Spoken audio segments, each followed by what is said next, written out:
है ये तो जम्मू कश्मीर में सूर्य ग्रहण दिख गया है। सबसे पहले आपको बता दें कि श्रीनगर में सूर्य ग्रहण देखा गया है और जो बड़ी जानकारी मिल रही है और हमने अपने नाज़रीन को तस्वीरें भी दिखाई है। सबसे पहले जहां पर सूर्य ग्रहण दिखना शुरू हो चुका है और भारत की अगर बात की जाए तो भारत ने श्रीनगर के अंदर सबसे पहले सूर्य ग्रहण दिखा है और हमारे साथ फारूक वानी जुड़े हैं। फारूक, क्योंकि सूर्य ग्रहण देखा जा चुका है और 4:22 का वक्त था, अब जो है 4:24 हो गए हैं, यानी कि शुरुआत हो चुकी है।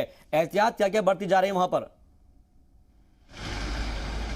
देखिए, मैंने पहले ही कहा कि 4:15 पे सूरज ग्रहण यहाँ जम्मू कश्मीर में जो है शुरू हो चुका है और लोगों को कहा गया है कि वो ज़्यादा जो है सूरज की ओर ना देखें। गर्भवती महिलाएं परहेज़ करें, अपनी एक्टिविटीज़ को कम करें, ज़्यादातर सब्ज़ी ना काटें, दूसरे कोई भी ऐसे काम ना करें जिससे उनके शरीर को जो है तकलीफ़ हो या फिर उनको एक जगह से दूसरी जगह कोई चलने का काम हो तो उसको भी अवॉइड करें और घर पर रहें और घर पर ही ज़्यादातर जो है बैठने को प्राथमिकता दें। इसके अलावा बच्चों को भी खास निर्देश दिए गए हैं कि वो सूरज की ओर ऊपर की ओर ना देखें, क्योंकि ये जो किरणें होती हैं चारों तरफ बिखरती हुई हमें नज़र आ रही हैं। तो इस बीच हम देख रहे हैं कि जो बिल्कुल सीधे तौर पर जो है इसका असर जो है आम जिंदगी में पड़ता है। सबकी अपनी अपनी मान्यताएं हैं। फिलहाल अपने आप को हमको महफूज रखना होगा इन तमाम चीज़ों से।